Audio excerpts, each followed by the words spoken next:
Hadirin yang kami muliakan, selanjutnya marilah kita dengarkan bersama taklimat Presiden Republik Indonesia, dilanjutkan dengan pemukulan palu sebagai tanda peresmian pembukaan Rakornas tahun 2026.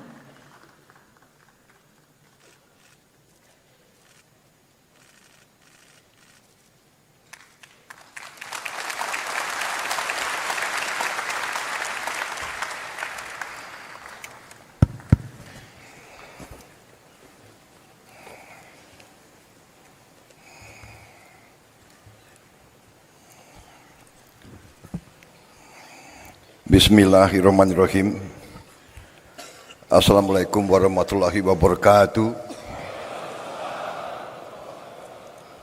Selamat pagi. Salam sejahtera bagi kita sekalian. Shalom, salve, Om Swastiastu, Namo Buddhaya, salam kebajikan.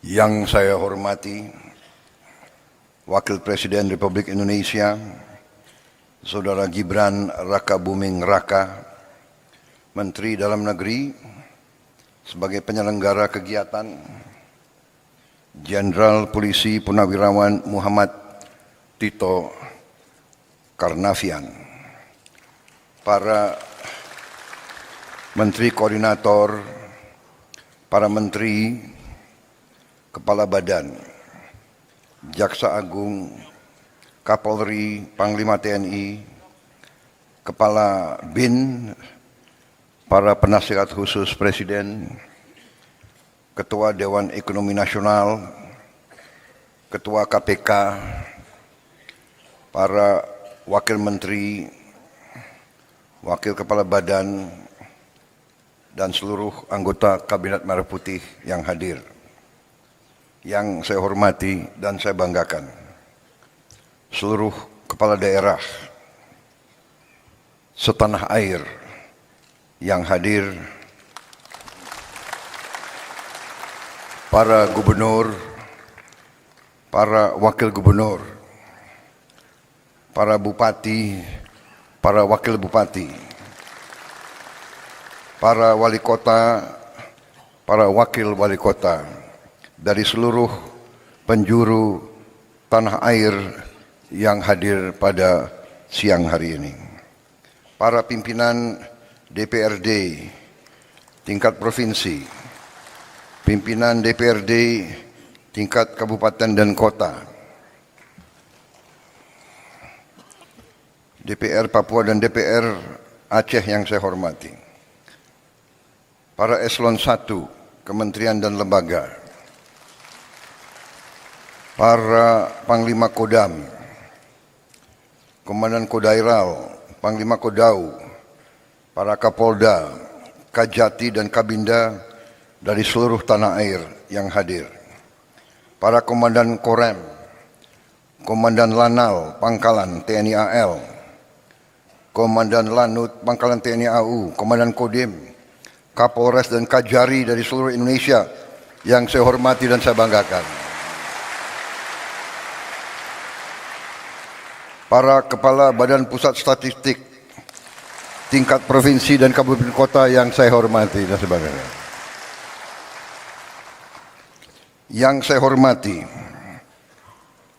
seluruh pimpinan instansi tingkat provinsi dan kabupaten kota, para hadirin undangan serta rekan-rekan pers dan media yang hadir.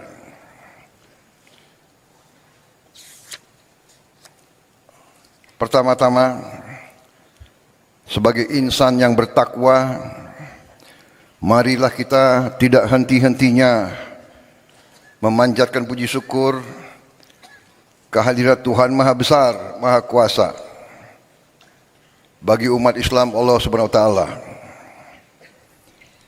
yang memiliki sekalian alam. Hanya kepadanya lah kita berdoa dan hanya kepadanya lah kita memohon pertolongan. Kita bersyukur atas segala karunia, atas kesehatan, kedamaian yang masih diberikan kepada kita. Selagi kita terus berdoa agar saudara-saudara kita yang terkena musibah di beberapa daerah seluruh Indonesia diberi pertolongan, diberi kebaikan secepat mungkin. Adalah kehormatan dan kebanggaan bagi saya untuk bisa hadir dalam acara istimewa ini, bertemu dengan saudara-saudara semuanya dari seluruh penjuru tanah air. Dalam kesempatan ini, saya menyampaikan penghargaan yang setinggi-tingginya kepada Menteri Dalam Negeri yang menyelenggarakan acara yang tertib seperti ini.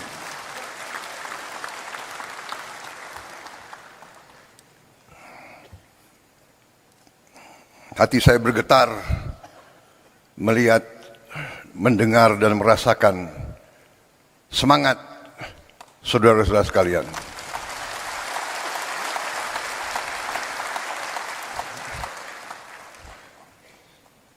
Kalau semangat saudara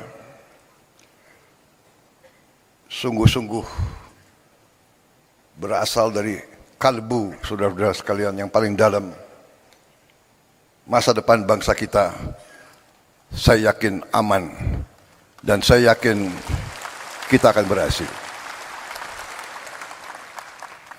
Saudara-saudara, banyak yang selalu menilai, banyak dari luar bangsa kita yang mengatakan bangsa Indonesia adalah bangsa yang tidak mungkin. Indonesia is an impossible nation. An impossible nation. How can so many ethnic groups, so many races, religions be united? Mereka tidak bisa membayangkan bagaimana negara yang sekian banyak suku bangsa, kelompok etnis, sekian ras, sekian agama besar, ratusan bahasa, bisa berkumpul, bisa bersatu, bisa mengejar cita-cita dalam suatu kerangka negara kesatuan. Mereka tidak bisa bayangkan.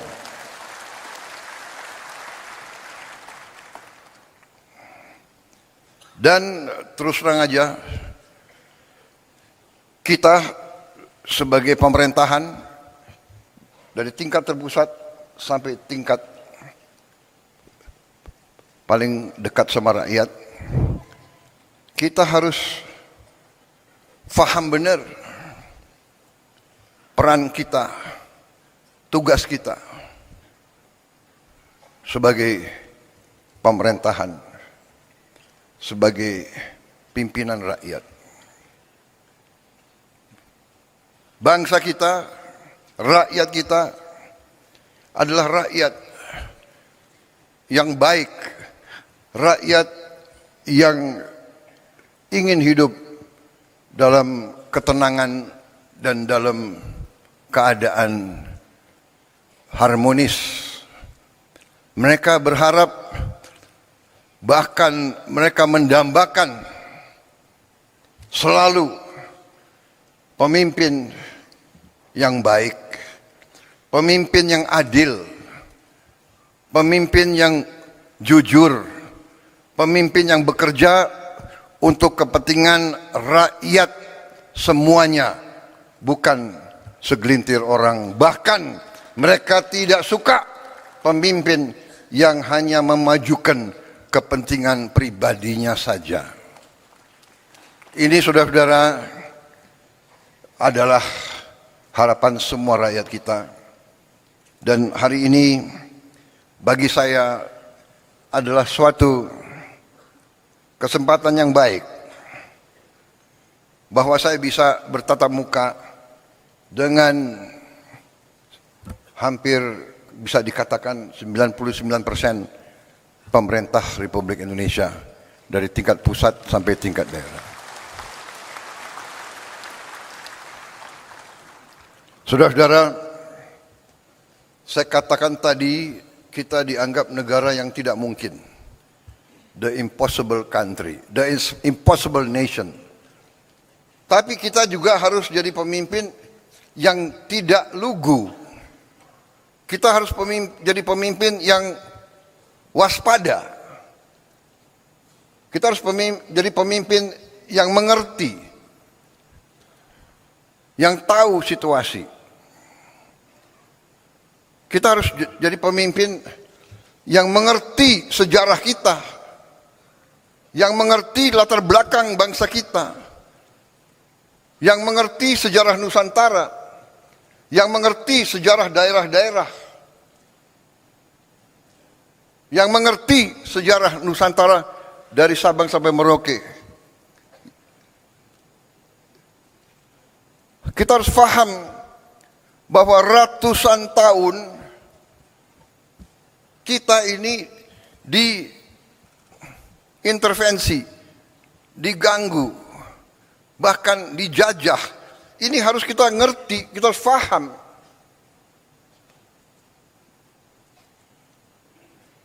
Mereka yang melupakan sejarah akan dihukum oleh sejarah. Mereka yang melupakan sejarah akan terbelit dalam kesalahan-kesalahan yang dilakukan di masa lalu. Kenapa saya mengatakan itu, saudara-saudara? Karena kita mendapat kesempatan hari ini, kita dapat kesempatan untuk melihat bagaimana dunia sebenarnya. Kita melihat sekarang negara-negara besar yang mengajarkan kita untuk demokrasi, untuk hak asasi manusia, untuk the rule of law, untuk menjaga lingkungan hidup. Merekalah yang melanggar apa yang mereka ajarkan.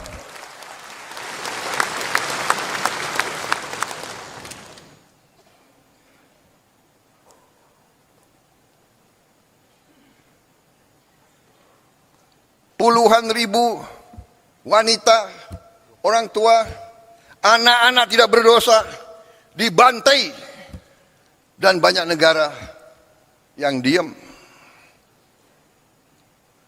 Di mana hak asasi manusia?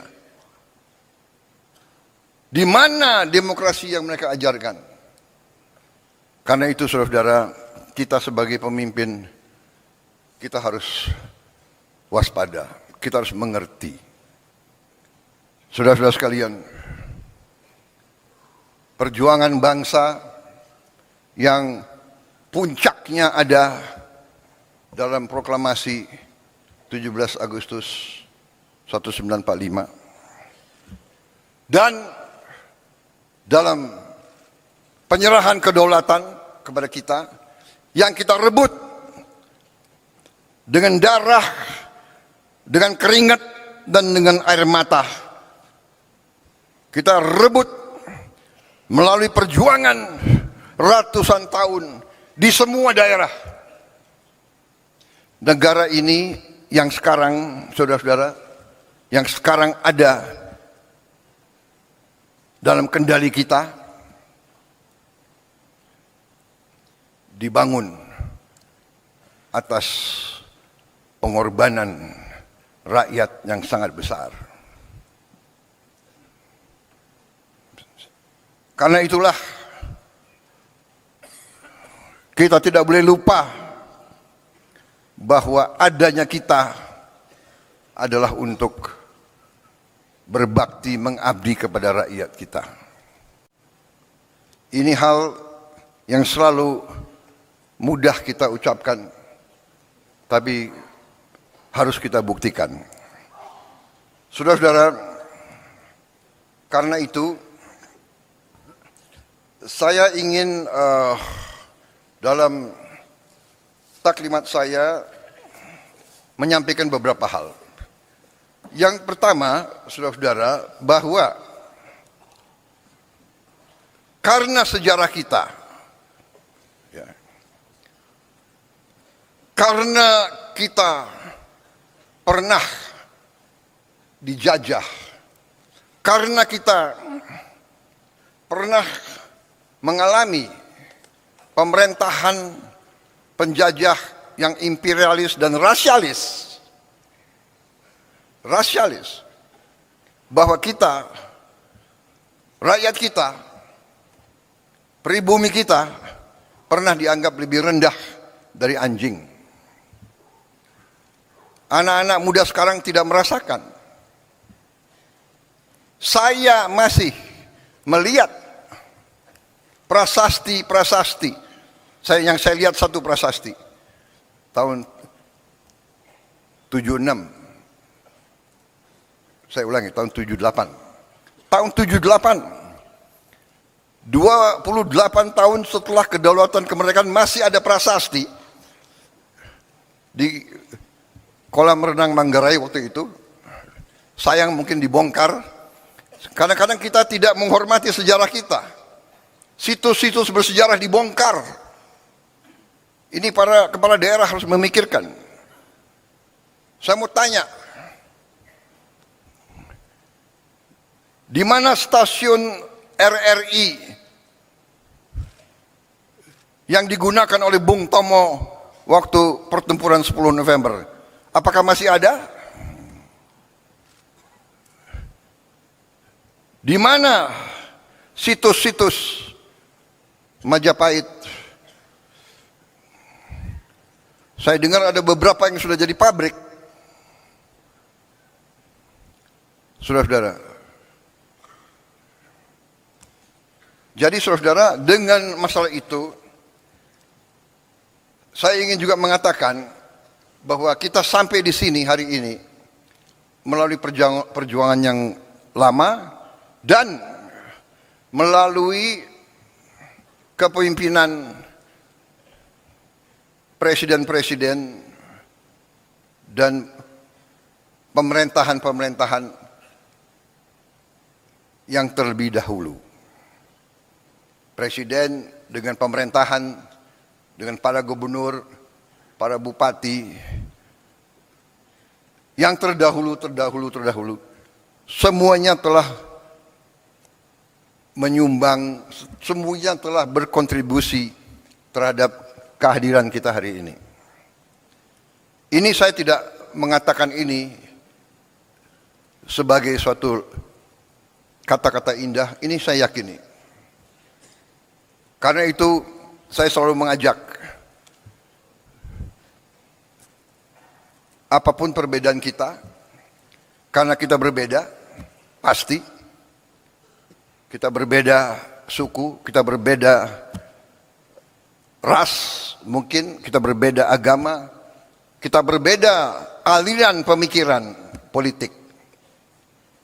Tapi kita adalah satu bagian, satu keluarga besar Indonesia.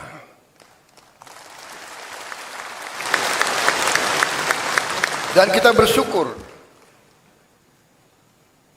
mulai dari presiden pertama dan selanjutnya, setiap presiden telah memberi sumbangan yang besar terhadap kelangsungan hidup bangsa Indonesia. Kalau kita melihat kekurangan-kekurangan, kalau kita melihat kesalahan-kesalahan, ya ada kesalahan, ada kekurangan. Karena manusia itu ada kemampuan dan ada batas kemampuan. Tetapi kalau kita lihat, sekali lagi, kalau kita belajar sejarah, kita lihat konteks. Bagaimana Bung Karno, Bung Hatta, dan pemimpin-pemimpin kita begitu menerima kedaulatan pemerintahan, begitu dihantam oleh pemberontakan, oleh kudeta, macam-macam. Ada angkatan perang Ratu Adil dipimpin oleh Westerling. Beberapa hari, 2 minggu setelah penyerahan kedaulatan, terjadi usaha pembunuhan presiden, wakil presiden, perdana menteri kita, dan pimpinan-pimpinan kita. 2 minggu dan seterusnya muncul. Jadi saudara-saudara, kita harus sadar konsep Indonesia ini tidak disukai oleh banyak kekuatan-kekuatan di dunia. Dan kita terbuka saja. Mungkin beberapa kekuatan-kekuatan yang dekat sama kita. Karena itu saudara-saudara, bahwa dari mulai presiden pertama, kita Indonesia, tapi seluruh dunia berada di tengah perang ideologi besar. Perang ideologi besar di dunia, di mana dunia dipecah menjadi blok. Ada blok komunis dan blok anti komunis. Blok, bisa dikatakan blok demokrasi atau blok kapitalis. Ini kenyataan. Jadi Indonesia, kita harus sadar bahwa kita tidak hidup sendiri. Perang Ukraina akan berpengaruh kepada kita.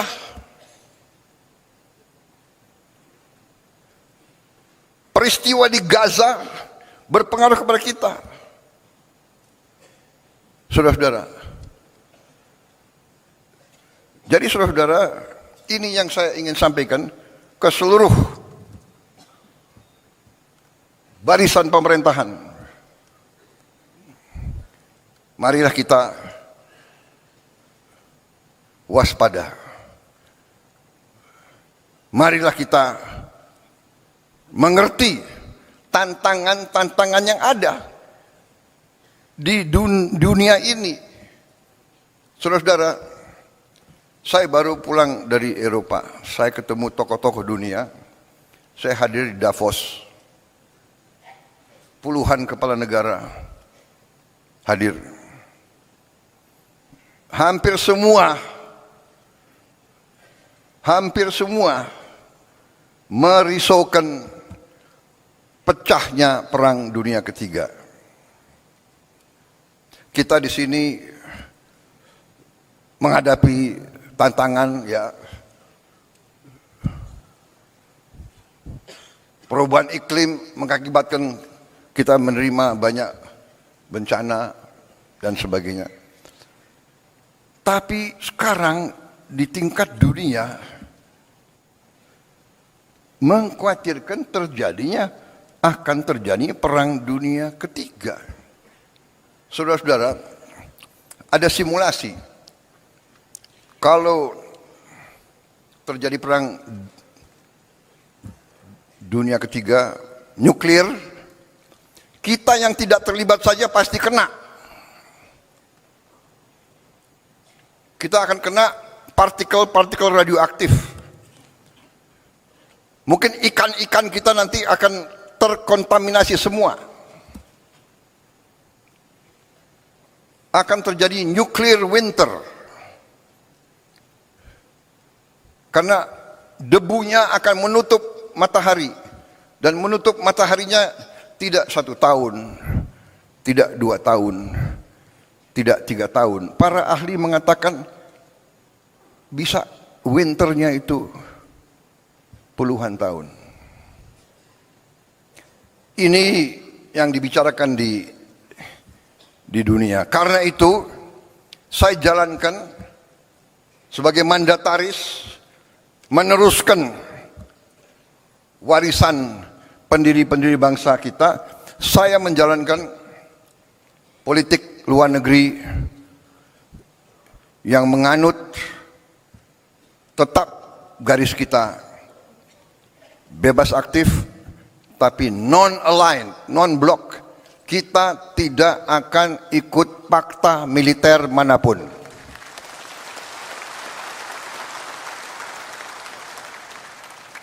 Saya katakan, filosofi luar negeri saya adalah 1000 kawan terlalu sedikit, 1 lawan terlalu banyak.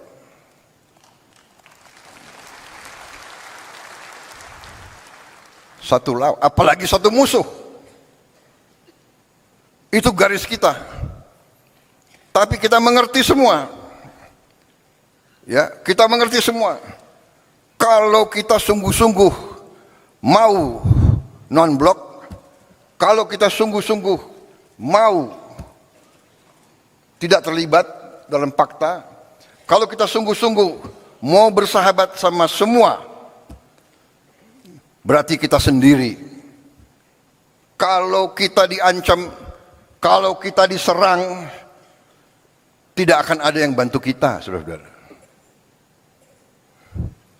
Percaya sama saya, nobody is going to help us.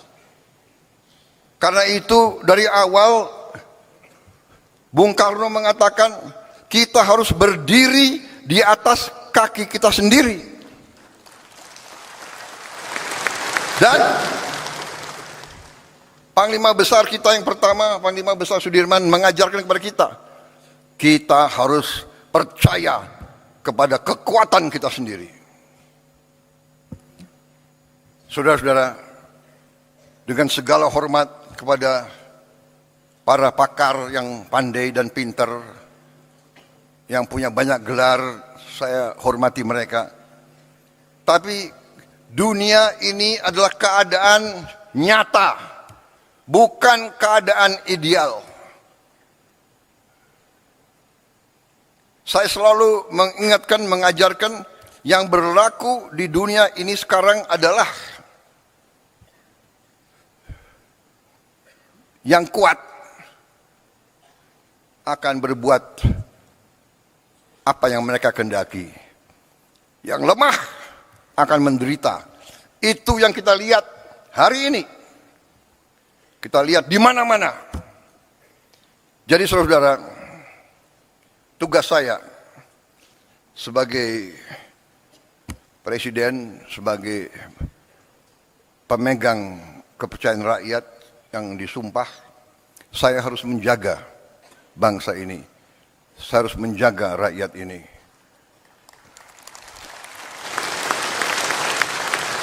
Kadang-kadang gampang untuk kita bilang, gampang kita ngomong. Tapi kadang-kadang tidak gampang untuk dilaksanakan. Kadang-kadang hati kita bergejolak. Tapi kita harus senyum. Karena kita sudah memilih akan baik sama semua. Untuk melindungi rakyat kita. Kita tidak bisa emosional. Kita tidak bisa terlalu idealis. Karena yang berlaku adalah dunia nyata, saudara-saudara.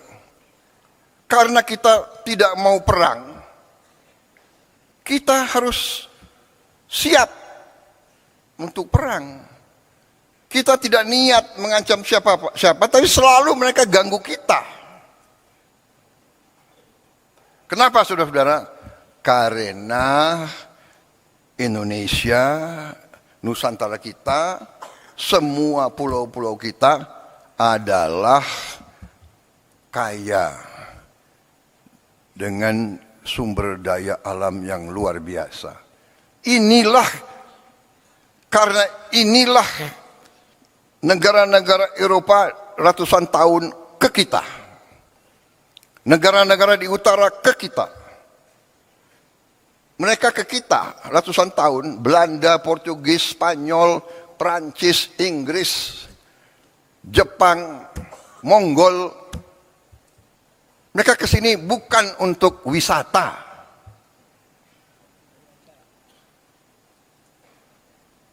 Mereka pertama datang mau dagang. Karena bangsa kita baik, kita nih, genetika kita nih baik, ya kan? Kita suka dengan tamu. Benar? Suka dengan tamu. Semua suku, kalau kedatangan tamu, diterima dengan baik. Walaupun rakyat kita miskin, tamu datang diterima dengan baik. Kalau hanya bisa kasih nasi pakai garam, itu dikasih. Presiden Singapura yang sekarang pernah cerita sama saya, waktu dia masa muda, dia sama istrinya keliling di Sumatera, di Sulawesi Selatan. Karena waktu masih muda, mereka apa itu? Backpacker ya. Backpacking. Jadi naik bus, numpang. Satu saat di tengah sawah, hujan badai, mereka kesasar. Tahu-tahu ketemu anak kecil membawa mereka ke rumah orang tuanya. Mungkin di Sulawesi Selatan, saya tidak tahu namanya apa, dukuh, ya, hanya kelompok 4-5 rumah. Diajak ke dalam, ketemu orang tuanya, ternyata ini Presiden Singapura cerita sama saya. Dia begini, saya tidak bisa lupa rakyatmu. Kami diajak duduk, mereka sangat-sangat miskin. Kami lihat dia hanya makan nasi sama lauknya pisang. Bapak ibu, 2 anak, 2 tamu. Satu apa itu? Satu tampang beras, nasi, dengan pisang. Itu dibagi ke tamu dulu. Ini sifat bangsa kita. Saya mengalami sebagai perwira muda, prajurit muda, rakyat kita di mana-mana keluar memberi sesuatu yang bagi mereka sangat susah. Ini cerita Presiden Singapura 30 tahun yang lalu.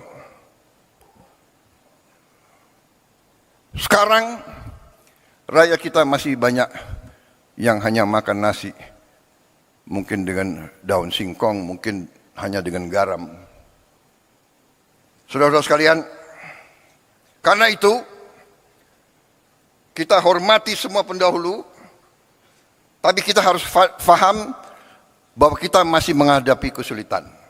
Kita masih menghadapi tantangan. Kita masih menghadapi kekurangan. Kita tahu bahwa rakyat kita masih banyak yang mengalami kesulitan hidup.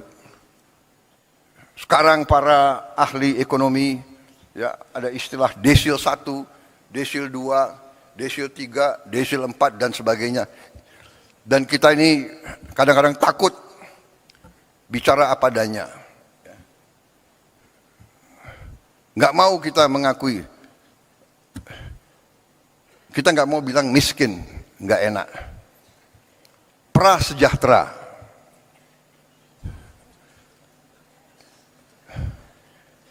Miskin kasihan kita, tapi nggak enak kita, ya kan? Prasejahtera. Habis itu ada istilah lagi, apa itu? Bahasa Inggrisnya, the aspiring middle class. Jadi orang yang berusaha naik ke middle class. Dia berusaha naik, berarti dia belum sampai kan? Berarti dia bukan kelas menengah. Kalau dia nggak kelas menengah, dia kelas apa? Ya. Tapi dia aspiring middle class. Ini BPS. Pintar juga kalian cari istilah-istilah itu.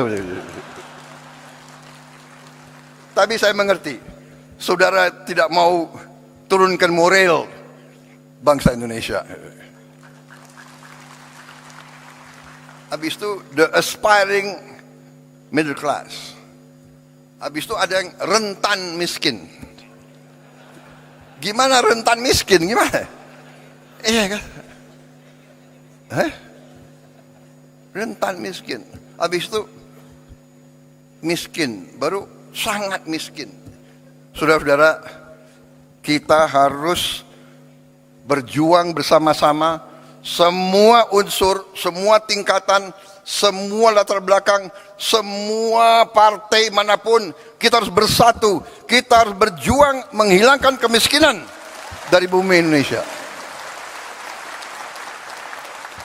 Kita tidak boleh menyerah. Kita tidak boleh takut dengan kesulitan. Kita tidak boleh mengatakan, aduh, apa bisa, apa mampu.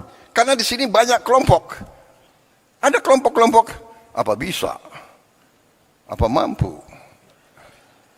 Selalu menimbulkan keraguan-raguan. Ini orang Indonesia atau orang apa ini? Saya bingung. Ini wartawan masih ada ya? Baik,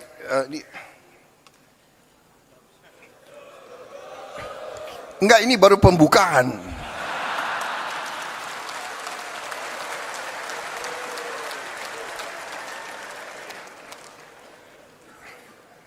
Saya belum sampai ke halaman pertama, belum selesai.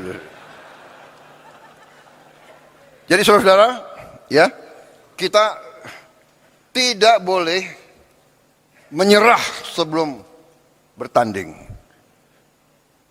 Kemiskinan terlalu banyak. Saudara-saudara, ya, kemiskinan terlalu banyak, tapi ini tidak bisa kita terima karena kekayaan kita sangat-sangat banyak. Sangat-sangat banyak. Tapi terus terang aja, kita harus berani mengakui bahwa unsur pimpinan di semua tingkat, unsur elit. Apa arti elit?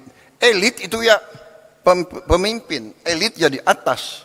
Ada elit akademis, para profesor, elit politik, para pemimpin politik, elit tentara polisi, para pimpinan tentara polisi, elit yudikatif, elit ya pemimpin. Kita harus akui bahwa elit Indonesia masih kurang dalam tugasnya menjaga dan mengelola kekayaan bangsa Indonesia. Dan ini sekarang saya gugah kita semua. Saya gugah, mari kita semua sebagai pemimpin, mari kita sekarang membulatkan tekad kita, membenahi diri kita dan unsur kita dan lingkungan kita dan lingkaran kita. Mari kita bertekad untuk menyelamatkan, menjaga dan mengelola kekayaan alam kita untuk sebesar-besarnya kepentingan rakyat kita. Saya menggugah, saya mengajak, mari saudara-saudara, kita bersatu. Tidak ada urusan saudara berasal dari partai mana. Jangan kita terlibat dalam dalam sekat-sekat yang timbul karena sejarah. Kita belajar dari sejarah. Segala pertikaian, segala permusuhan, segala kesalahan, mari kita tanam dalam-dalam. Kita bisa bicara, kita bisa ribut terus. Kita bisa ribut terus. 200 tahun yang lalu, kakek dari kakekmu, atau buyut dari buyutmu, waktu itu mencuri sapi saya, sapi buyut saya. Mau diteruskan permusuhan itu. Perang 200-300 tahun mau kita teruskan. Saudara-saudara, tidak ada gunanya. Tidak ada gunanya karena dunia ini berkembang sangat cepat. Dunia ini berkembang sangat-sangat cepat. Saudara-saudara, nanti tahap kedua dari taklimat saya yang khusus intern, teman-teman wartawan kita persilakan makan siang di luar. Saya akan jelaskan cerita-cerita menarik.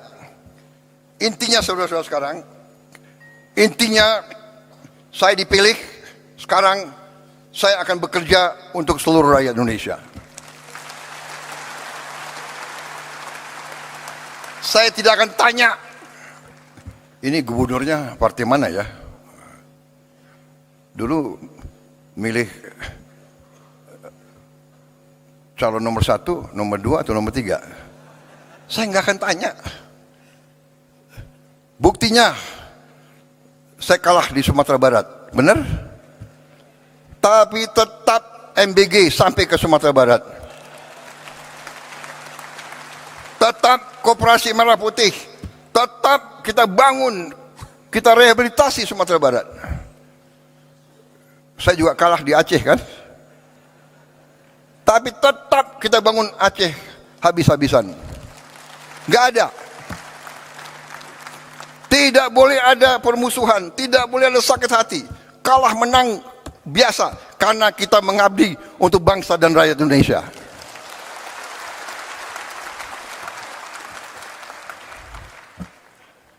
Saya nggak tanya, Pak Bursa, kau partai mana? Kan nggak saya tanya. Nggak saya tanya kan? Tetap saya dukung beliau. Benar. Karena istrimu kan Gerindra. Tapi saya nggak tanya dia. Saya nggak tanya dia. Kebetulan istrinya Gerindra. Nggak ada urusan saya. Kalau Gerindra brengsek, Gerindra pun saya tangkap. Saudara-saudara. Ya? Jangan macam-macam. Nggak ada itu. Kita semua bergerak. Jadi persaingan, pertandingan ya pertandingan. Kalau ada pemilihan harus ada pemilihan. 2 calon, 3 calon, 5 calon, gak apa-apa, bagus. Tapi begitu selesai, sudahlah, kerja. Nah ini yang saya tawarkan. Ayo bekerja untuk rakyat. Pak Pram dari PDIP. Tapi tetap saya akan dukung sebagai gubernur DKI. Karena tugas saya, kewajiban saya adalah seluruh rakyat Indonesia, termasuk rakyat DKI. Walaupun gubernurnya partai lain, saya akan dukung beliau supaya DKI aman dan selamat. Kan begitu. Nanti 2029 ya terserah. Iya kan, gak apa-apa. Gak apa-apa, bener. Jadi saudara-saudara, saya sedikit jelaskan ya. Yang saya lakukan sekarang, yang saya tawarkan kemarin waktu saya dipilih sebelumnya adalah saya ingin dan saya punya dan saya menyebarluaskan sesuatu yang saya pelajari sekian puluh tahun sehingga saya membuat dan saya pelajari dalam negeri dan luar negeri. Saya keliling, saya kawan-kawan saya banyak. Saya keliling, tiap kali saya satu negara, walaupun saya nggak berkuasa dulu, saya datang ke Pak Mahathir. Waktu dia lagi kuat-kuatnya, Pak Mahathir, bagaimana Bapak menghadapi korupsi? Saya tanya, Pak, yang mengganjal saya sebagai patriot Indonesia adalah korupsi yang terlalu banyak di Indonesia. Bagaimana Bapak menghandle? Dia kasih pelajaran, dia kasih tips-tipsnya. Dia bilang, you bisa atasi korupsi hanya melalui pendidikan. Pendidikan begitu vital. Habis itu saya ketemu pemimpin di Thailand, saya tanya. Saya ketemu pemimpin di mana-mana. Sehingga saya membuat satu strategi yang sudah ada di buku, yaitu saya beri nama strategi transformasi bangsa. Jadi kita mau menjadi negara maju modern. Ya. Kriteria kita adalah maju modern, di mana seluruh rakyat kita mengalami kualitas hidup yang baik. Kita tidak bermimpi untuk menjadi high income country. Kita tidak bermimpi kita mau hidup seperti Norwegia atau Kanada, atau kita hanya mau supaya semua rakyat kita hidup, kualitas hidupnya baik. Artinya makan harus cukup sehat, kesehatannya harus dijamin, anak-anaknya harus sekolah dengan baik, dia punya penghasilan yang cukup. Dan inilah strategi yang kita buat, ya, yang saya sebut 8 misi dari Asta Cita, 17 program prioritas, dan program hasil terbaik cepat. Ya. Dan saudara-saudara, dari itu, ya, kalau bisa saya ringkas lebih sederhana, yaitu fondasi pertama kita, mau tidak mau, suka tidak suka, kita harus swasembada pangan. Swasembada pangan. Tidak ada alternatif. Kalau kita mau merdeka, kalau kita mau sejahtera, kita harus jamin produksi pangan. Sehingga pangan bisa dinikmati oleh seluruh rakyat kita. Swasembada pangan adalah syarat, itu adalah pilar yang utama dari strategi yang saya tawarkan dan saya jalankan sekarang. Saya ajak saudara, ayo sama-sama sebagai patriot bangsa. Tapi kalau kau tidak mau ikut saya tetap jalan terus. Karena saya bertekad Indonesia harus mampu mencapai kemerdekaan yang sejati. Kemudian swasembada energi. Harus. Nanti ada kelompok, apa bisa? Bisa. Kita sudah hitung. Kita punya kelebihan-kelebihan luar biasa. Kenapa kelapa sawit bagi saya katakan itu miracle crop. It is a miracle crop. Ada kelompok nyinyir, kenapa kelapa sawit? Ya kan? Loh, Prabowo mau bikin kelapa sawit. Ya, untuk rakyat Indonesia. Karena kelapa sawit itu tidak hanya untuk minyak goreng. Saya ke dunia keliling-keliling, hampir semua pemimpin negara minta ke saya, kami mohon Indonesia tolong supply kelapa sawit, CPO. Saya ke Mesir, saya ke Pakistan, saya ke Rusia, saya ke Belarus, di mana-mana, tolong kelapa sawit, tolong. Artinya, it's a very strategic commodity. Karena dari kelapa sawit kita bisa punya puluhan derivatif. Cat dinding dari butuh kelapa sawit. Makanan, roti harus pakai minyak kelapa sawit. Dan nanti minyak kelapa. Dan sebagainya, dan sebagainya, dan sebagainya. Sabun.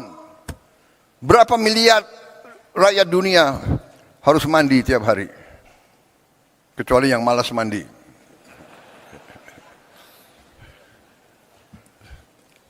Kadang-kadang pasukan komando mandinya sekali 2 minggu gitu. Kalau di hutan nggak boleh mandi. Saudara-saudara, tapi yang lebih utama kelapa sawit, dari kelapa sawit kita bisa bikin solar. Jadi kita nanti biodiesel, biosolar itu akan membuat kita bebas dari ketergantungan luar. Ya, yang mau pakai bensin terus silakan. Ya orang kaya bayar aja, nggak apa-apa, harga dunia. Tapi rakyat kita bisa hidup dengan solar. Pesawat terbang, Aftur. Kita nanti produsen Aftur, bisa yang terbesar di dunia. Aftur. Bahkan saudara-saudara, limbahnya kelapa sawit, jelantah itu bahan untuk Aftur. Sehingga, maaf, bangsa-bangsa lain, saya tutup, saya larang ekspor limbah kelapa sawit. Ekspor jelantah. Harus untuk kepentingan rakyat Indonesia dulu. Baru. Saudara-saudara, swasembada energi, swasembada pangan, baru kita harus merubah aliran uang yang dari desa ke kota, ke ibu kota dan ke luar negeri. Kita harus hentikan, membalikan, antara lain dengan makan bergizi gratis. Anak-anak kita harus makan cukup. Dan alhamdulillah hari ini, tadi malam saya cek Kepala BGN, kita sudah mencapai 60 juta penerima manfaat. 60 juta dalam 1 tahun. 1 tahun 4 bulan, 5 bulan. 60 juta. Tidak ada yang menduga kita mampu. Tidak ada yang menduga. Banyak bahkan orang-orang hebat meramalkan pasti gagal. Ya. Sekian ribu keracunan. Kita makan di restoran paling mahal aja di Jakarta ada yang keracunan. Kalau kita jumlahkan berapa ribu yang keracunan dibandingkan berapa miliar makanan yang sudah kita bagi, statistiknya adalah 0,008 atau 7. Artinya apa? Artinya 99,99 usaha MBG harus dinyatakan berhasil.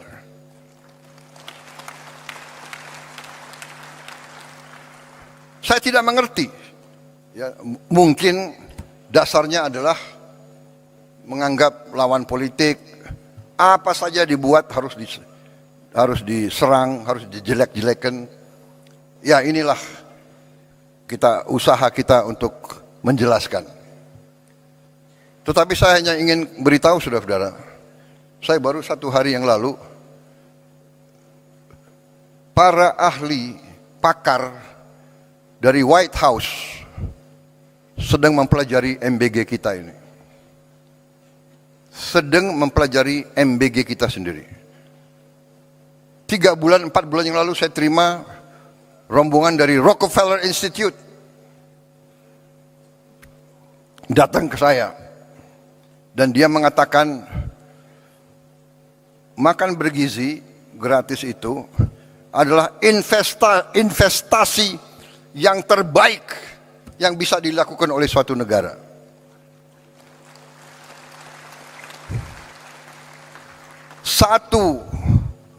Satu dolar atau $1 yang kita keluarkan untuk makan bergizi akan menimbulkan lipat ganda minimal 5 kali dan dalam jangka panjang akan menjadi 35 kali investasinya itu.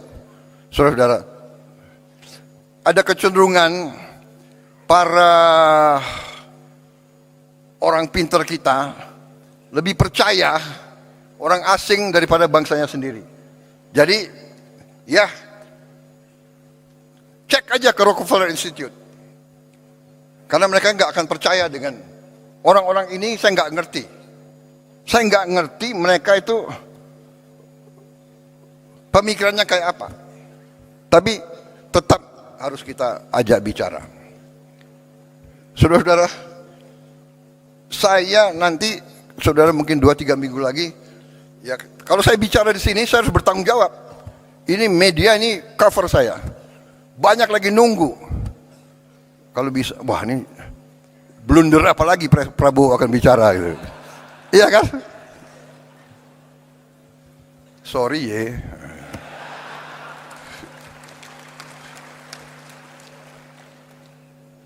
Saya kaget sendiri. Menteri Kesehatan, you boleh cek. Kan ini direkam. Secretary of Health dari Amerika Serikat, saya dapat berita, ingin jumpa dengan saya, ingin bertanya tentang MBG. Saudara-saudara. Dan MBG kita ini sudah sampai 60 juta hari ini. Kita akan mencapai 82 juta paling lambat Desember 2026. Paling lambat. Dengan kondisi sekarang saja, hari ini MBG telah ada dapur ya SPPG yang sudah operasional 22.275 dapur operasional. Dalam proses penilaian dan pengajuan 13.829. Dengan 22.000 saja, sekarang kita sudah menciptakan lapangan kerja 1 juta. 22.000 kali 50 orang. Yang digaji tiap hari. Sudah kita ciptakan lapangan kerja 1 juta. Dan 22.000 dapur itu membutuhkan pemasok tomat, wortel, sayur, telur, ikan, ayam, daging, dan sebagainya. Di tiap desa, tiap dapur menimbulkan pemasok bisa sampai 10, bisa sampai 20 orang. Itu nanti di ujungnya kalau kita sampai 82 juta, kita akan menciptakan 3 sampai 5 juta lapangan kerja. Saudara-saudara, kita semua faham rakyat kita butuh pekerjaan. Tapi kalau kita teriak, kita mencela, menghardik, ya, nggak akan tercipta. Saya buktikan kepada saudara-saudara, Prabowo Subianto sebagai Presiden Republik Indonesia, saya telah menghasilkan sekarang 1 juta lapangan kerja hanya dari MBG. Dan ada tuduhan untuk menjelekkan kita sebagai bangsa. Jadi begini ya, kalau saudara tidak suka dengan 2-3 orang, jangan merusak seluruh bangsa. Kalau tidak suka sama Prabowo, silakan. 2029 bertarung. Iya kan?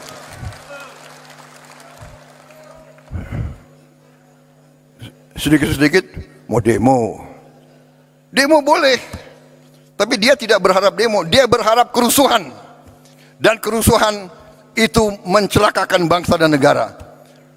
Saudara-saudara, kerusuhan mencelakakan bangsa dan negara. Bakar-bakar, bom molotov, saya katakan itu membahayakan. Itu pidana. Saya tidak ragu-ragu. Kalau demo silakan, tapi mau bagaimana mau demo? Kamu 5.000 kali demo, tidak akan ada satu pabrik dibuka. Jadi kelompok-kelompok ini sadar atau tidak sadar, saya yakin mereka dikendalikan oleh kekuatan asing. Yakin saya. Yakin saya dan saya punya bukti.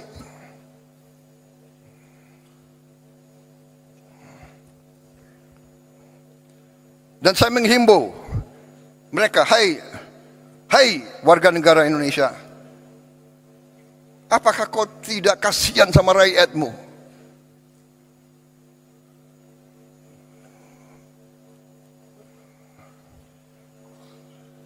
Saudara-saudara, saya tadi sudah tayangkan capaian-capaian kita, dan capaian-capaian ini real, bukan omon-omon.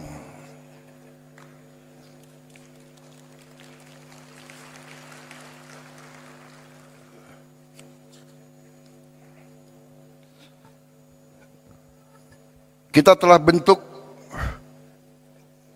dana Sovereign Wealth Fund. Saya telah menghimpun semua kekuatan milik negara dalam satu manajemen, satu pengelolaan yang nilainya adalah 1 triliun US dollar. Terus lengkapnya adalah 1040 miliar dolar aset under management. Saudara-saudara, tadinya terpecah-pecah dalam 1040 perusahaan. Bayangkan nggak? Siapa yang bisa manage 1000 perusahaan? Ini akal-akalan. Saya katakan, pimpinan-pimpinan BUMN yang dulu harus bertanggung jawab. Jangan enak-enak kau, siap-siap kau dipanggil kejaksaan.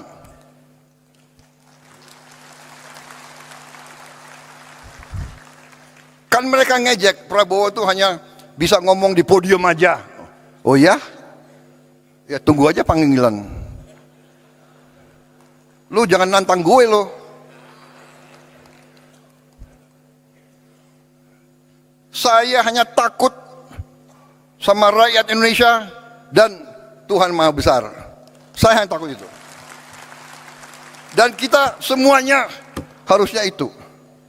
Saudara-saudara, sudahlah. Kita ini semuanya sebentar lagi dipanggil. Benar. Dan kalau dipanggil tidak sesuai nomor urut. Tidak sesuai senioritas. Sorry ya. Belum tentu aku duluan dipanggil, bisa yang muda-muda di sana tuh iya kan? Jadi lebih baik berbuat kebaikan, lebih baik membela rakyat, lebih mulia, saudara-saudara.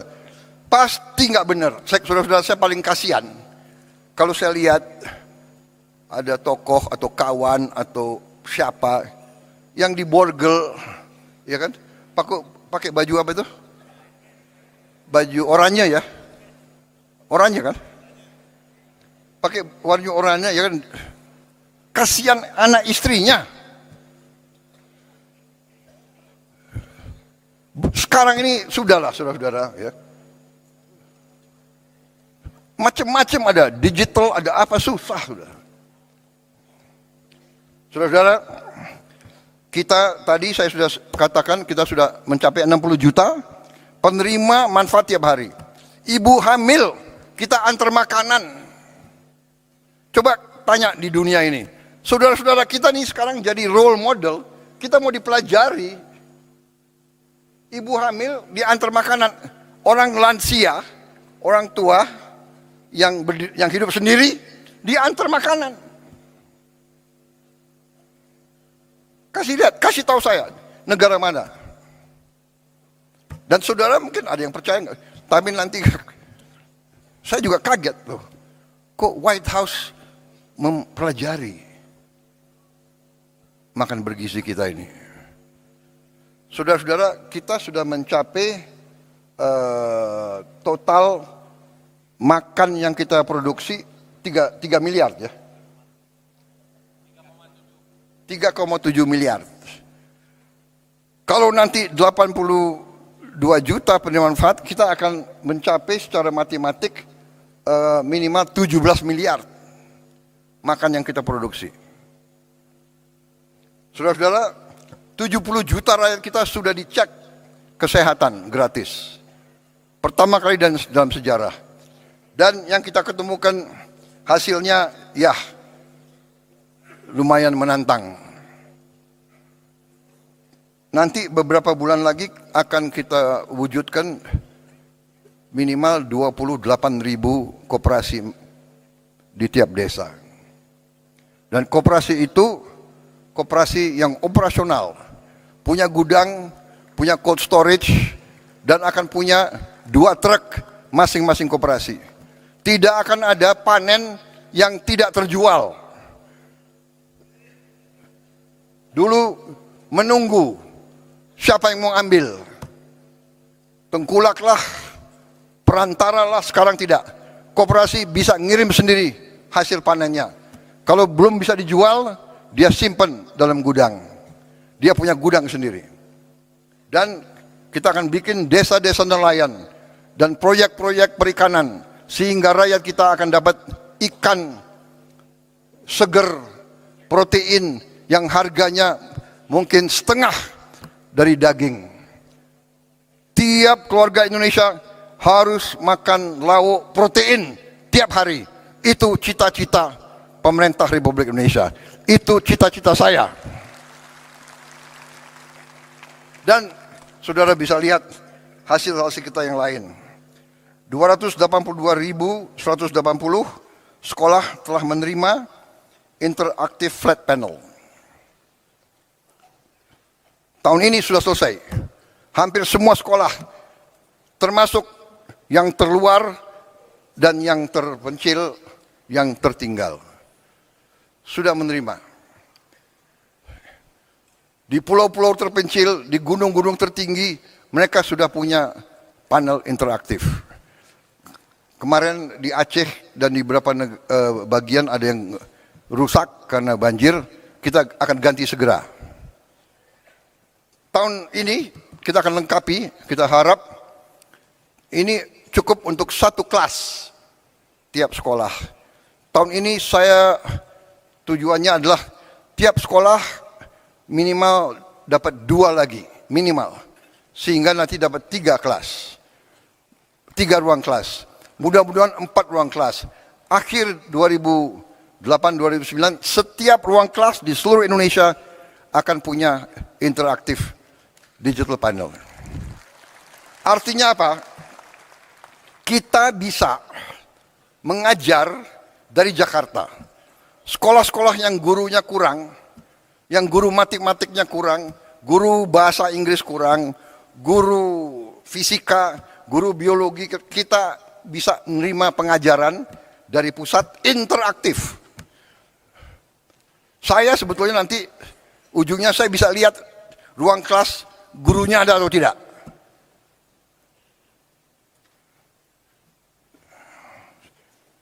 Saudara-saudara, kita tadi hasil produksi kita tertinggi dalam sejarah, cadangan beras kita di Bulog tertinggi dalam sejarah. Hasil investasi kita, lapangan kerja baru sudah terbentuk 2,7 juta. Kita juga sekarang buat inovasi yang jarang dilakukan di dunia. Anak-anak dari kelompok yang paling tidak mampu, kita sekolahkan dalam sekolah berasrama. Kita keluarkan dari lingkaran kemiskinan, kita beri pendidikan yang terbaik. Anak-anak yang tidak mungkin sekolah, kita sekolah, dan kita akan terus. Tidak boleh ada anak di jalanan yang tidak sekolah. Kita akan ambil semua. Saudara-saudara sekalian,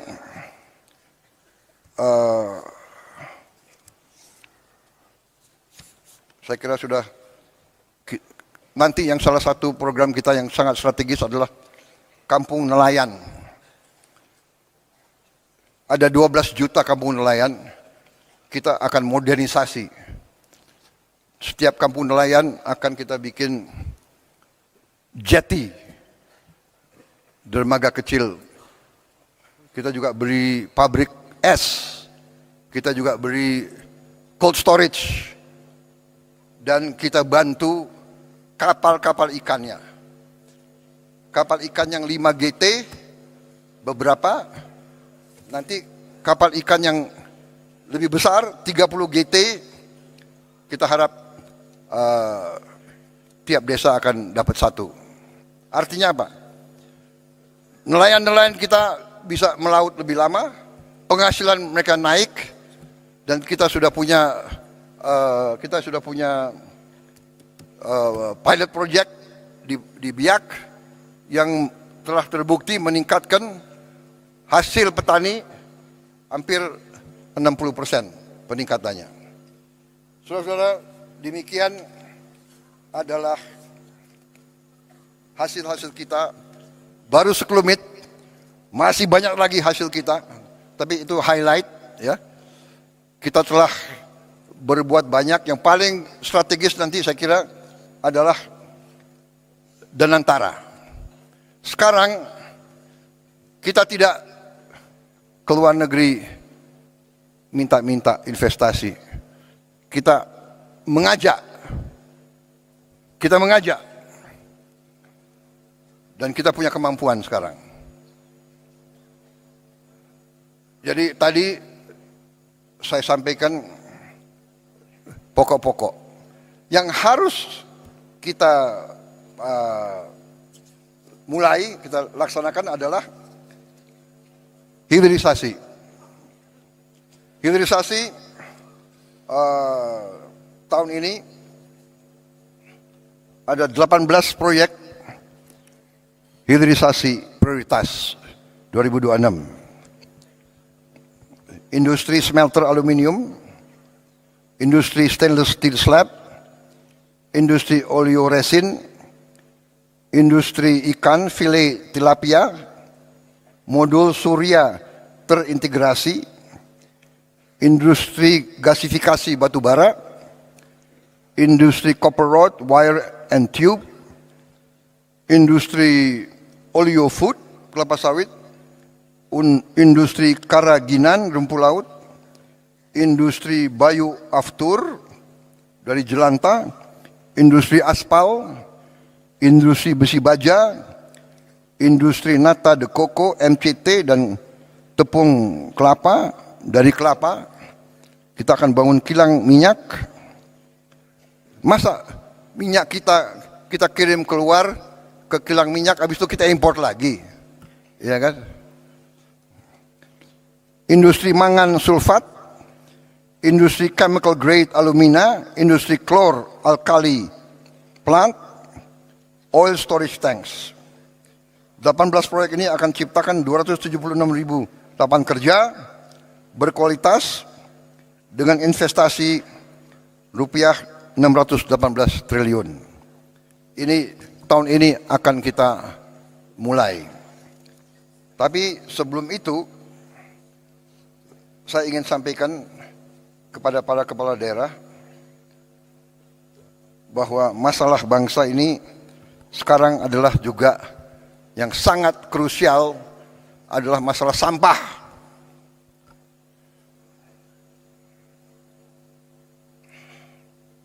Sampah ini menjadi masalah. Diproyeksi hampir semua TPA sampah akan mengalami overcapacity pada tahun 2028, bahkan lebih cepat. Untuk itu, tahun ini kita akan buka 34 proyek pembangunan waste to energy di 34 kota. Ini saya minta groundbreaking berapa bulan ini dilaksanakan. Ini kita perkirakan 2 tahun lagi sudah berfungsi. Ini investasi cukup besar, totalnya itu hampir 3,5 miliar dolar untuk 34 titik itu. Tetapi setelah saya lihat di beberapa kabupaten, saya yakin bahwa kota-kota kabupaten sudah juga mulai harus ada. Dan ini sudah ada inisiatif beberapa bupati, improvisasi, ini sedang kita pelajari, mungkin bisa saling menukar pengalaman.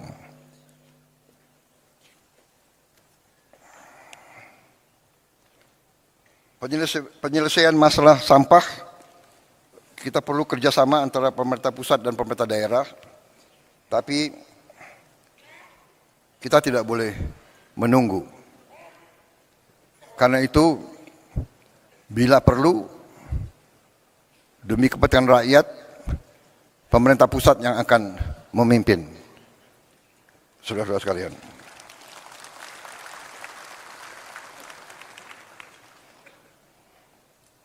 Saudara-saudara sekalian, saya ingin sekarang membahas masalah juga yang penting. Salah satu masalah tadi kita lihat sampah di mana-mana, ya. Ini harus kita selesaikan.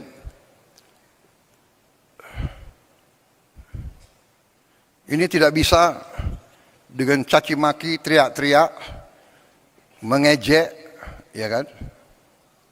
Tidak bisa. Ini harus kerja benar. Realita. Ini realita. Saudara-saudara, salah satu yang kita mengerti, yang selalu kelompok itu, kita butuh lapangan kerja. Kita butuh lapangan kerja. Ada gap antara yang kaya dan miskin. Mengerti kita. Kita sudah mengerti masalahnya, ini kita sedang atasi. Saudara-saudara, salah satu adalah pariwisata. Pariwisata menyerap lapangan kerja paling banyak. Menyiapkannya juga paling cepat dan lebih murah dari yang lain-lain. Tapi saya menggugah saudara-saudara sekalian. Pariwisata, apakah turis mau datang melihat sampah? Indonesia indah, dia mau datang lihat kumuh. Dia mau ke Bali, pantai Bali kotor. Saya di Korea ketemu tokoh-tokoh di Korea, menteri-menteri, jenderal-jenderal, kadang-kadang ya tentara dimanapun, dia nggak pakai basa-basi, bicaranya apa adanya. Dia ngomong ke saya. Dia bilang, Your Excellency, I just came from Bali. Oh, Bali is so dirty now. Bali not nice. Wah, tapi saya terima itu sebagai koreksi. Ya. Ini kita harus atasi bersama. Ini kalau nggak salah,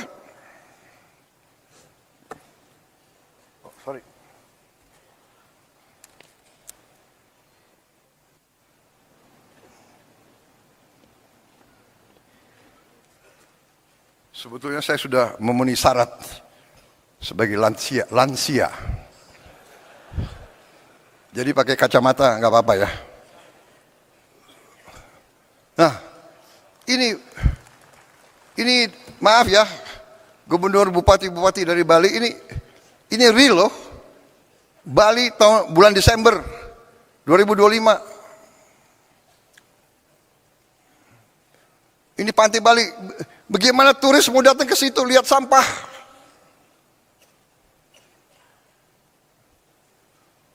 Gubernur, bupati, SMA, SMP, SD di bawah kendali saudara. Apa susahnya sih? Entah hari Sabtu, hari Jumat, semua anak sekolah kumpul di pantai ini. Ini pantai kita, ini halaman kita. Ayo kita bersihkan rame-rame, korve.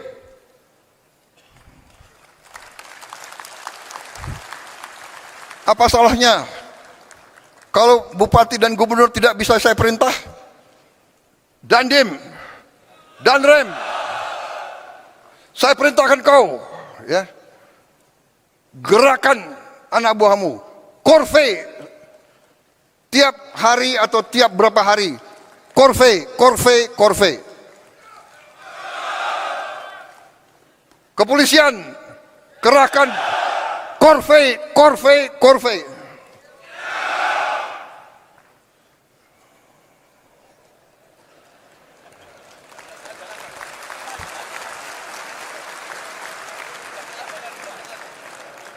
Dan antara semua BUMN, ribuan anak buahnya korve.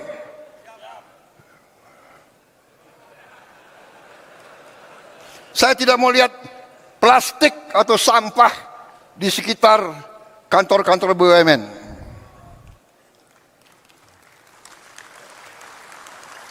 Semua menteri KL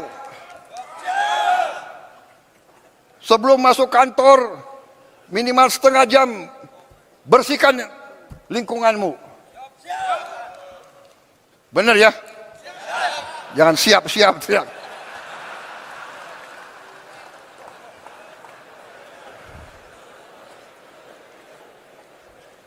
Minimal setengah jam pagi-pagi sebelum masuk kantor. Kalau perlu menterinya mimpin. KL semua itu. Semua kantor. Ya. Kita ini sekarang harus menyatakan perang terhadap sampah.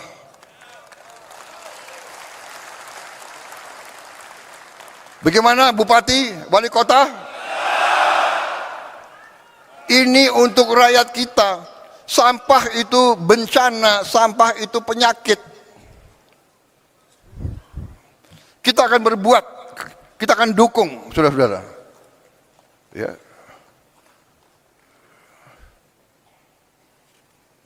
Ini 34 kita segera mulai. Begitu ada uang, kita arahkan ke sini juga. Bagaimana kita mau jual, kita mau harapkan pariwisata, kalau lingkungan kita nggak benar, ya, jorok, kotor. Saudara-saudara, dalam waktu dekat, saya sebetulnya mau meluncing apa yang saya sebut Gerakan Indonesia Asri. Aman, sehat, resik, indah. Resik saya tanya artinya apa? Artinya bersih, tertib dan sebagainya. Ini hanya suatu katakanlah nama, tapi wujudnya tadi, ya. Semua instansi pemerintahan harus memimpin korve.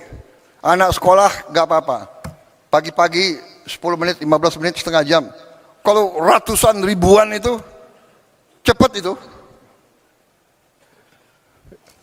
Ya.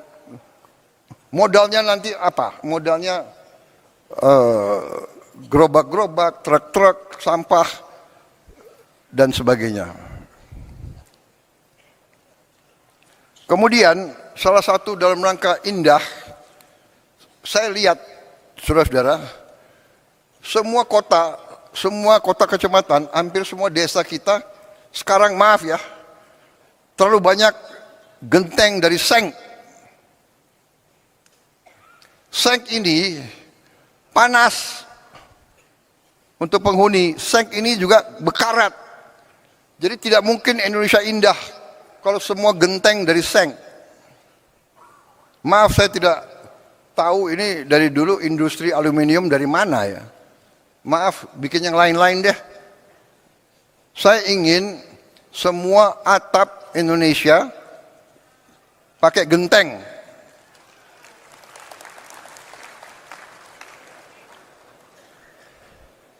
Ya. Jadi nanti ini gerakannya adalah proyeknya adalah proyek gentengisasi seluruh Indonesia. Alat-alat genteng itu alat pabrik genteng itu tidak mahal. Jadi nanti koperasi merah putih akan kita lengkapi dengan pabrik genteng. Genteng itu bahan bakunya dari tanah dan dengan dicampur dengan beberapa zat limbah lainnya bisa ringan dan kuat. Saya dapat laporan dari profesor-profesor kita bahwa limbah dari batu bara ya, ash itu dari batu bara ya, itu dicampur dengan tanah, bahan genteng yang baik. Jadi saudara-saudara, kita akan bantu saudara ya. Nah itu sebelum gentengisasi, sesudah gentengisasi.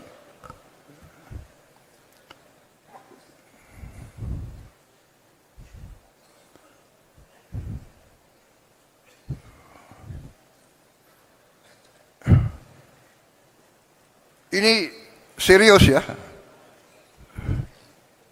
Bupati wali kota yang tidak mau kotanya indah, terserah. Yang mau, ayo bersama kita bikin kotamu indah, bikin kecamatanmu indah, bikin desamu indah. Ya. Bagaimana? Saudara-saudara, mungkin hal ini nggak ada di buku. Tapi kalau kita ingat, nenek kita, kakek kita, atasnya itu dulu pakai rumbia, atau pakai ijuk, atau pakai sirak. Benar kan? Atau pakai bahan-bahan dari alam. Jadi sejuk.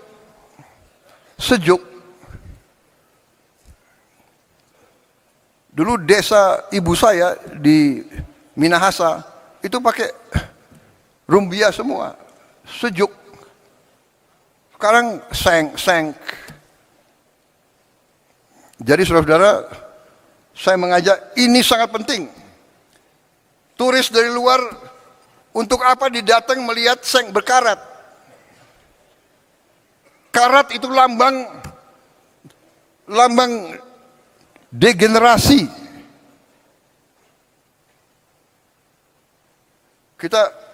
Saya berharap dalam 2-3 tahun Indonesia tidak akan kelihatan karat.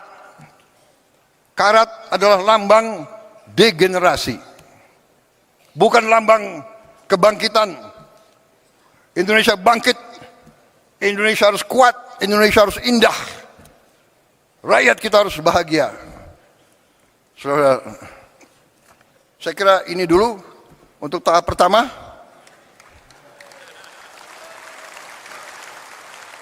Waktu mungkin untuk Isyoma, ya. Nanti kembali saya kasih beberapa pengarahan yang mungkin khusus untuk para pemerintah saja. Terima kasih. Untuk sementara saya break dulu. Saya sudah bicara tadi berapa lama ya? 2 jam ya? Ya, tahap yang kedua ini tidak akan 2 jam. Mudah-mudahan. Saya berusaha 1 jam lagi ya. Tapi sekarang kita break, Isyoma. Kita bisa istirahat sebentar, nanti kita kembali lagi. Mendagri yang atur ya. Mendagri kemana nih?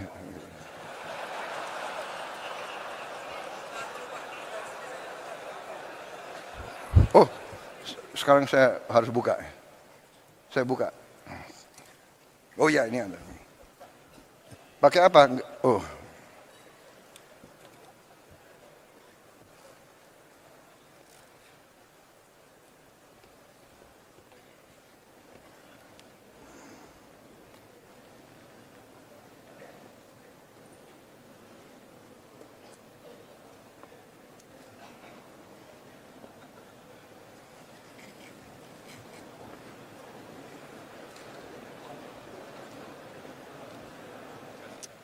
Ya, oke. Sebentar lagi saya akan resmi buka. Tapi, oh ya ini juga dalam rangka Indonesia Asri, ya terus terang aja saya minta kepada pemerintah, ya, tolong tertibkan iklan-iklan, spanduk-spanduk terlalu banyak.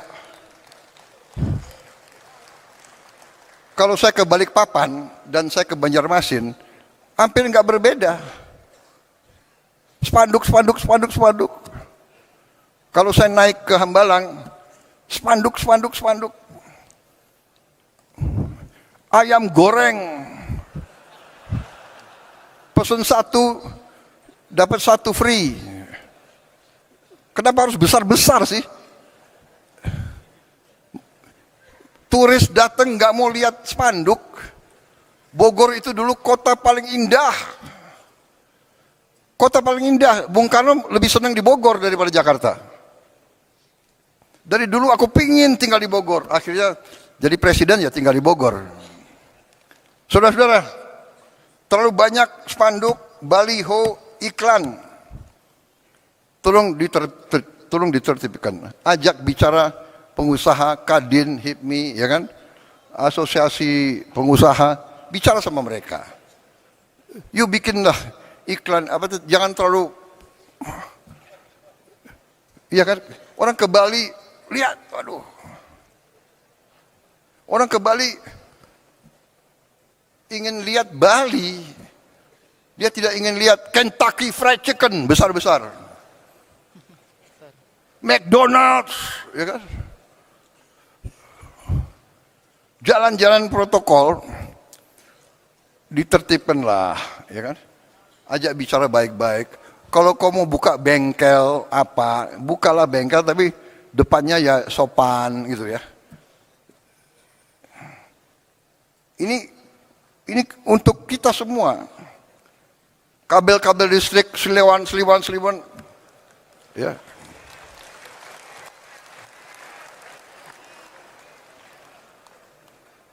Baik, ini saya dapat apa? Pointers dari staff. Seskap. Mohon izin Pak, wartawan masih di lokasi.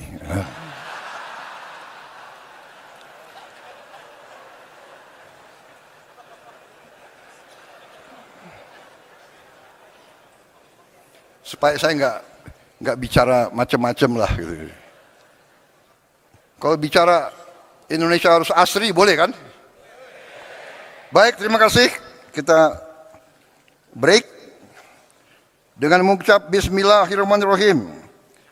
Pada pagi hari ini, Senin 2 Februari 2026, saya Prabowo Subianto, Presiden Republik Indonesia, dengan ini secara resmi saya nyatakan Rapat Koordinasi Nasional Pemerintah Pusat dan Daerah tahun 2026 secara resmi dibuka.